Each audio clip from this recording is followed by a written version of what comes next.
सन्माननीय उदयनदादा गडाख पाटील जोरात टाळ्याच्या गजरांमध्ये स्वागत आपण करूया. नमस्कार.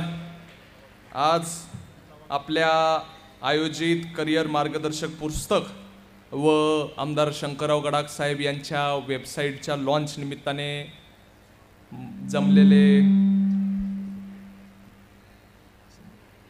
विठ्ठलरावजी कांगणे सर, त्याच पद्धतीने नंदुरबार जिल्ह्यात सध्या जिल्हा पुरवठा अधिकारी काम करत असताना आपल्या सोनईचे भूमिपुत्र गणेशजी मिसाळ सर, त्याच पद्धतीने लोंढे सर असतील आणि नेवाशा तालुक्यातून जमलेले असंख्य माझे सगळे विद्यार्थी मित्रांनो आणि मैत्रिणींनो, एवढ्या मोठ्या संख्येने आज आपण सर्वजण एवढ्या उत्साहाने उपस्थित झालात त्याबद्दल सर्वप्रथम मी आपल्या सर्वांचे मनापासून आभार मानायचे आहे की एका निरोपावर आपण सर्वजण एवढ्या हजारांच्या संख्येने इथं हजर झालात. खरं तर मी अगदी थोडक्यात बोलणार आहे की हा कार्यक्रम कशासाठी ठेवला आहे याचा उद्देश आपल्याला सांगणार आहे आणि त्यानंतर आपले जे प्रमुख वक्ते आहे हे खरं तर आपल्याला आज आपल्याशी बोलताल.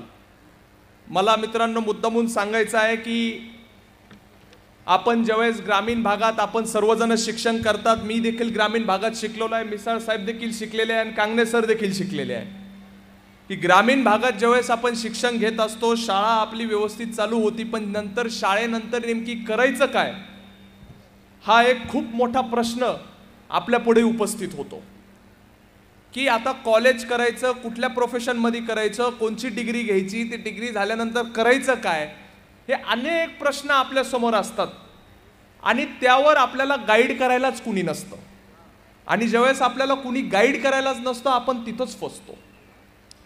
जर तुम्ही शहरी भागात गेलात तर शहरी भागात अनेक ॲप्टिट्यूड कोर्सेस आहेत, ते तुमचं टेस्ट घेतात, मग ॲनालिसिस करतात, तुम्हाला कोणत्या विषयात चांगले मार्क आहे, कोणत्या विषयात कमी मार्क आहे, पूर्ण ॲनालिसिस करून तुम्हाला रिझल्ट देतात आणि मग तुम्हाला सांगतात की तुम्ही हा कोर्स केला पाहिजे, हे केलं पाहिजे, हे तुमचं फ्युचर, हे पण आपल्याकडं नाही आहे.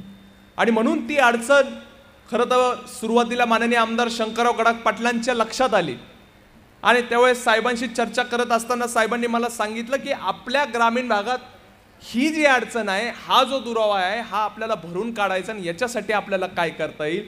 आणि म्हणून आम्ही सर्वजण बसलो आणि मग आम्ही विचार केला की एक करिअर गायडन्स पुस्तक आपण आपल्या तालुक्यातले जेवढे विशेषतः 9वी 10वी आणि 11वी 12वीतले जे विद्यार्थी असतील, विद्यार्थिनी असतील, यांना आपण ते देऊ. ह्या करिअर गायडन्स पुस्तकमध्ये सर्व प्रकारचे करिअर जे आहेत, म्हणजे तुमची अग्निवीर भरतीपासून ते MBBS करायचं आहे, कोणाला इंजिनिअरिंग करायचं आहे, कोणाला ॲग्रिकल्चरमध्ये जायचं आहे, कोणाला फार्मसी करायचं आहे, या संदर्भात तुम्हाला कुठल्या एंट्रन्स एक्झाम द्यावं लागतात, त्याला किती मार्क पडले पाहिजे, या सर्व गोष्टी अगदी डिटेलमध्ये आपण प्रसारित केल्यात, म्हणजे जेणेकरून तुम्हाला आयडिया येईल की कुठल्या फील्डमध्ये जर जायचं असेल तर त्याला स्कोप काय आणि त्या कशा पद्धतीने अचीव केलं पाहिजे. म्हणून खरं तर मित्रांनो आपण हे करिअर गायडन्स पुस्तक आपल्या सर्वांसाठी तिथं उघडलेलं आहे. खरं तर करिअर मॅनेजमेंट याची जर व्याख्या आपण जर सोप्या भाषेत जर समजून घ्यायचं असलं तर अगदी सोप्या भाषेत जर सांगायचं ठरलं तर 3च गोष्टी आहे. एक तर म्हणजे काय शिकायचं, कधी शिकायचं आणि त्या शिकलेल्याचं करायचं काय, हे एकदम सोप्या भाषेत आहे.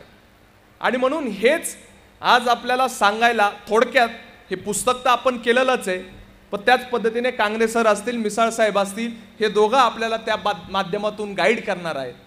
मित्रांनो, जर आपण जर बघितलं तर खूप मोठा प्रवास आहे. म्हणजे तुम्हाला जर सांगायचं गेलं तर एक लाईफ टाईममध्ये माणूस एवढे पैसे कमवू शकतो की तो अब्जाधीश होऊ शकतो. धीरूभाई अंबानींचा आपल्याला सर्वांना बऱ्याच जणांना उदाहरण माहिती की धीरूभाई अंबानी म्हणजे मुकेश अंबानींचे वडील हे एका पेट्रोल पंपवर पेट्रोल विकायचे, पेट्रोल पंपवर पेट्रोल. आणि धीरूभाई अंबानींना असं त्यांनी जो त्यांच्या मनात गोल ठेवला, तुम्ही लक्ष देऊन ऐका, त्यांनी जो त्यांच्या मनात गोल ठेवला, त्यांनी हा गोल नाही ठेवला की मला एका पेट्रोल पंपाचा ओनर व्हायचं, नाही, त्यांनी हा गोल ठेवला की मला पेट्रोलियम इंडस्ट्रीचं ओनर व्हायचं. एवढा मोठा गोल त्यांनी त्यांच्या मनात ठेवला आणि तो त्यांनी साकारला. म्हणून आपण जर असं काही जिद्दीने चिकाटीने विचार केला, तो गोल आपल्या मनात ठेवला, तर आपण नक्कीच तो प्राप्त करू शकतो. त्याच्यासाठी एफर्ट्स घ्यावं लागतात, थोडंसं हार्ड वर्क करावं लागतं आणि थोडंसं स्मार्टली वर्क करावं लागतं. आणि म्हणून ह्या पुस्तकात मी माझ्या मनोगतात म्हणले, the journey of 1000 miles begins with 1 step. म्हणजे अनेक माइल्सचा प्रवास आहे तुमचा, विशेषतः आता 10वी आणि 12वी झाल्यानंतर मोठा प्रवास आहे. पण तो प्रवास सुरू करायचा असेल तर तुम्हाला पहिलं पाऊल टाकायचं आहे. आणि ते पहिलं पाऊल टाकता टाकताच आपल्याला खूप उशीर होऊन जातो. म्हणून आत्ता वेळ आलेली आहे, आपण हे पहिलं पाऊल टाकायचं आहे, कुठल्या फील्डमध्ये टाकायचं आहे याचा सगळा अभ्यास करून तुम्ही ते पाऊल टाकण्यासाठी सक्षम असलं पाहिजे, रेडी असलं पाहिजे, तुमचा बेस पक्का असला पाहिजे. या सगळ्या गोष्टी करत असताना अनेक चढ उतार येतील, अनेक वारं वावदनं येतील. ह्या सर्वावर लढा करत असताना आपल्याला सामोरं जायचं आहे. आणि आपल्या पुढं मित्रांनो कॉम्पिटिशन खूप आहे, मोठ्या प्रमाणात कॉम्पिटिशन आहे. तुम्ही आजच बघा, फक्त तुम्ही थोडक्यात सांगायला गेलं तर तुम्ही सर्वजण एकमेकाची कॉम्पिटिशन आहे. आज जर कुणी वडापावचं तरी दुकान टाकलं मिसळ साहेब, दुसऱ्या दिवशी दुसरा जण त्याच्याच शेजारी वडापावचं दुकान टाकतो. एवढी मोठी प्रमाणाची आपल्या तिथं कॉम्पिटिशन आहे. म्हणून मित्रांनो, आत्ता सेल्फ अवेअर व्हा, काय करायचं आहे हे ठरवा, कारण की कॉम्पिटिशन मोठी आहे. 10वी 12वी पर्यंत आपले पॅरेंट्स असतात, पॅरेंट्स आपल्याला सांगतात, आपले पालक सांगतात की तू हे कर ते कर. 12वी नंतर कुणी सांगत नाही, आपण आपलो असतो. आणि अशी वेळ कधी आली नाही पाहिजे जीवनात, म्हणजे तुम्ही 30वी गाठली 40वी गाठली की नाही बाबा मी त्यावेळेस शिकलो असतो तर आज माझं काहीतरी चांगलं असतं. ही वेळ येऊ देऊ नका, ही खूप वाईट वेळ असते. आणि म्हणून त्यासाठी मित्रांनो मी मुद्दामून सांगतो की ऑपॉर्च्युनिटीज ह्या सगळीकडे बघितल्या पाहिजे. ऑपॉर्च्युनिटीज म्हणजे संधी, संधी सगळीकडे असतात, पण आपल्याला त्या दिसत नाही. दिसल्या तर आपण ॲक्ट करत नाही. मग तो आपला लेझीपणाचा असेल किंवा आपल्याला करायची इच्छा नसेल. आणि म्हणून आज आपल्याकडे मित्रांनो वेळ आहे, तुमच्याकडे वेळ आहे. आपण जे म्हणतो की आपल्या भारत राष्ट्राला डेव्हलप्ड बनायचं आहे, डेव्हलपिंग नेशन बनायचं आहे, तर त्याची जी बेस आहे ती तुम्ही सर्वजण आहात. आणि मी म्हणून एक सुंदर उदाहरण काही दिवसापूर्वीच इंस्टाग्रामवर ऐकलं कांगणे सर.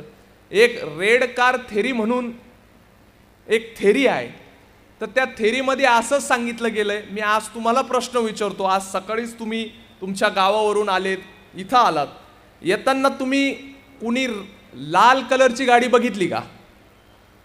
किती जणांनी बघितली? खरं खरं सांगा, उगाचच हात नका वर करू. अच्छा, मोजके 10-15 जण. मी हाच प्रश्न तुम्हाला विचारतो. उद्या मी तुम्हाला उद्या परत कार्यक्रम ठेवू, इथंच जमू आपण, तुम्हाला सर्वांना 1000 रुपये देतो. तुम्ही मला सांगायचं की किती लाल गाड्या पाहिल्यात. दिसतील का नाही तुम्हाला? दिसणार ना? कारण की तुम्ही बघायला लागणार, तुम्ही बघणार की हा मला लाल गाडी दिसती का, लाल गाडी दिसती का, लाल गाडी दिसती का. म्हणजे काय असतं, ऑपॉर्च्युनिटी सगळीकडे, पण ती बघायला आपण बघण्यातच एफर्ट्स घेत नाही, म्हणून ते आपल्याला दिसतच नाही. तसंच तुमच्यातला सगळेजण अब्जाधीश होऊ शकतात, कुणी सायंटिस्ट होऊ शकतो, कुणी सरांसारखा कलेक्टर होऊ शकतो, पण त्या ऑपॉर्च्युनिटीज आपल्याला बघाव्या लागतील, त्याच्यावर ॲक्ट करावं लागेल आणि मग नक्कीच आपला प्रवास हा चांगला सुखकर होईल. यासाठी आपल्याला सगळ्यांना वेळ घ्यावा लागेल. आज तुम्ही सगळेजण म्हणत असताल की एवढं चांगलं वातावरण आहे, एवढ्या सगळ्या वातावरणात आपण सर्वजण जमलात. मला विशेष आभार सर्व शाळांच्या, इंग्लिश मीडियम स्कूल असतील, आमच्या मराठी मीडियम स्कूल्स असतील. सर, आमचा तालुका बराच मोठा आहे, म्हणजे सोनेपासून तर आमचं कुकाना आणि दुसरं रामडो असेल, बाकीचे गावं असेल, जवळजवळ 120 किलोमीटरचं अंतर आहे. आज सगळ्या परिसरातून ह्या सगळ्या शाळा आलेल्या आहे. मला विशेष अभिनंदन सर्व स्टाफचं आणि तुमचं करायचं आहे की हा कार्यक्रम ऐकण्यासाठी आपण इथं आलात. आणि मित्रांनो, गमतीचा भाग सोडून आपण सर्वांनी आज इथून जे तुम्ही विचार नेताल ह्या तुमच्या भविष्यासाठी खूप बेनिफिशरी राहणार आहे. म्हणून व्यवस्थित सर्व व्यक्तांचं ऐका. हे पुस्तक तुम्ही व्यवस्थित घरी गेल्यावर वाचा. तुम्हाला सर्वांना इथं देणार आहे, राहिलेल्यांना शाळेत आपण तिथं घरपोच करणार आहे. पण वाचा, एकदा तरी चाळा, नुसतं असं वाचू नका. प्रत्येक ठिकाण, प्रत्येक पान आपण व्यवस्थित वाचा. समजून नाही आलं तर आपल्या शाळेतले जे शिक्षक आहे त्यांच्याकडून समजून घ्या की आपण नेमकी करायचं काय हे 90% तरी आम्ही ह्या पुस्तकात छापायचा प्रयत्न केलेला आहे. आणि म्हणून मित्रांनो, आपल्या ग्रामीण भागात अशी शक्ती आहे की ती कुठंच नाही. आपण सर्वजण म्हणजे फर्स्ट टाइमर जरी जनरेशन असलं तर तुम्हाला मी जसं म्हटलं की तुमच्यात ती कला आहे, तुमच्यात ती कॅपॅसिटी, की तुमच्यातला देखील एक अब्जाधीश होऊ शकतो. आज तुम्ही वर्ल्डचे टॉप 10 रिचेस्ट पीपल पाहिले म्हणजे कोण आहे माहिती का तुम्हाला किती जणांना? सगळ्यात पहिला आहे एलॉन मस्क. त्याची टेस्ला नावाची कंपनी आहे, नाव ऐकून असाल तुम्ही, एलॉन मस्क. त्याच्यानंतर आहे जेफ बेझोस, ॲमेझॉन माहिती ना सगळ्यांना, ॲमेझॉनचा मालक आहे. त्यांनी त्याची ॲमेझॉन कुठून सुरू केली ती माहिती?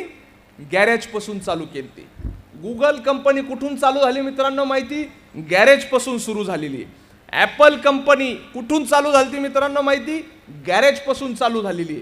आणि म्हणून कुठलाही व्यवसाय लहान नसतो. म्हणजे असं मी म्हणत नाही तुम्ही तुमचे पण व्यवसाय इथून पुढे गॅरेजपासून सुरू करा, पण सांगायचं कारण आहे की एकदम कमी रिसोर्सेस असून देखील त्या लोकांनी आज कुठं गेली आहे. आज ट्रिलियन डॉलर कंपनी झाली. आपली भारताची तेवढी GDP नसेल, एवढी मोठी कंपनी झाली. आणि म्हणून तुम्ही देखील ते सुरुवात करू शकतात.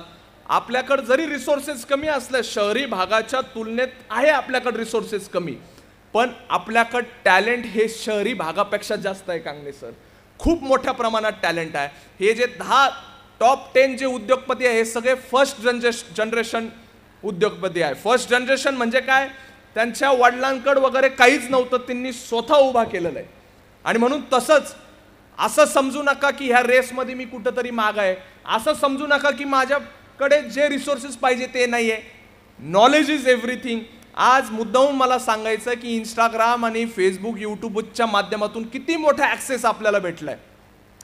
कांगणे सरांशी मी आत्ता चर्चा करता ते मला सांगत होते, मी त्यांचं इंस्टाग्राम बघत असतो. जवळजवळ 9 लाख फॉलोअर्स आहे. काही महिन्यातच त्यांचे 1 मिलियन फॉलोअर्स नक्कीच होऊन जातील. यूट्यूबवर जवळजवळ त्यांचे 6.5 लाख फॉलोअर्स आहे. आणि त्यांच्या व्हिडिओज आतापर्यंत साहेब किती लोकांनी बघितलं? 7,20,00,000 लोकांनी बघितलं. 7,20,00,000. किती मोठा रीच हा त्यांनी सुरू केला. आज त्यांनी जर ठरवलं असतं तर त्यांच्याकडे नॉलेज आहे ते तिथं परभणीमध्ये एका ठिकाणी त्यांचे क्लासेस घेत असते. तिथले काही शिक्षक हे ठराविक गावातले झाले असते, पण त्यांनी ठरवलं की नाही, माझ्याकडे जे नाही, माझ्याकडे जे स्किल्स आहे ते मला लोकांपर्यंत पोचवायचे, म्हणून ते आज ते काम करत आलेले आहे. मिसाळ साहेबांना आपण इथं मुद्दामून बोलवलंय. तुम्ही सगळे जण आपल्या परिसरातले आहे आणि साहेब एक आपल्या परिसरातलं उदाहरण आहे. आज नंदुरबार सारख्या जिल्ह्यामध्ये ते जिल्हा मेन पुरवठा अधिकारी म्हणून काम करतात. एक डेप्युटी कलेक्टर ते मला आत्ताच सांगत होते की शनेश्वरमध्ये त्यांचा मेरिटमध्ये नंबर आला, 3रीच बॅच होती. आणि ते तिथून डायरेक्ट फर्ग्युसन कॉलेजला गेले. का गेले त्यांनी कोणी सांगितलं नाही त्यांना की तुम्ही फर्ग्युसनला जा किंवा हे करा, स्वतःहून गेले. आता ते त्यांच्या भाषणात सांगतीलच, पण चिकाटीने, जिद्दीने परिश्रम घेतले आज ते ह्या स्टेजपर्यंत आहेत. म्हणजे मित्रांनो, तुमच्यातले हे अनेक जण आज ते सांगतात की आपल्याकडे बऱ्याच जणांना माहीत असेल की आपलं यशवंत वाचनालय आहे. खूप मुलं तिथं रात्री बेरात्री अभ्यास करत असतात. मी गेलेलो आहे, पहाटे 5-5 वाजेपर्यंत मित्रांनो अभ्यास करत असतात. आज त्यांच्यातले अनेक जण स्पर्धा परीक्षामध्ये पास होतात. स्टेनो अधिकारी काही झालेले आहेत, काही जण चांगल्या पोस्टवर गेलेले. आत्ताच सर मला सांगत होतं की मंत्रालयात गेलं तर जवळजवळ त्यांच्या माहितीतले जरा 15-20 जण येऊन त्यांना आत्ताच मध्ये भेटले की आम्ही सोनायचे म्हणून, आम्ही नेवाशातले म्हणून. म्हणजे आपल्याकडं तो प्लॅटफॉर्म आपण आपल्या पद्धतीने सादर करतोय. पुढं तो कुठपर्यंत न्यायचा हे मित्रांनो आपल्या सर्वांच्या हातात आहे. आणि आज मी थोडक्यात आता माझ्या भाषण संपवतो की हे प्लॅटफॉर्म आपण आज आपल्या सर्वांपुढे उभा केलंय. तुम्ही साईडला बघत असताल की आपण हे सर्व जेवढे आपले काही कॉलेजेस आहेत, जिल्ह्यातून काही कॉलेजेस आहे, बाकीच्या करिअर फॅसिलिटीज आहे, हे आज इथं आलेत. हे आपल्याला सांगतील की तुम्हाला जर आता तुमच्यातल्या काही मुलींना वगैरे काही इंटरेस्ट असेल की मला ॲग्री करायचं, फार्मसी करायचं, इंजिनिअरिंग करायचं, हे गाईड करायला तुम्ही त्यांच्याकडून समजून घ्या की त्यांच्या कॉलेजमध्ये काय काय फॅसिलिटीज आहे. अनेक आपल्या नगर जिल्हा मी मुद्दामून सांगतो की खूप भाग्यवान आहे की आपल्या मागच्या पिढीने खूप चांगलं काम इथं उभा केलं. आदरणीय थोरात साहेबांनी, भाऊसाहेबजी थोरात साहेबांनी तिथं अमृतवाहिनी इंजिनिअरिंग कॉलेज वगैरे सुरू केलं.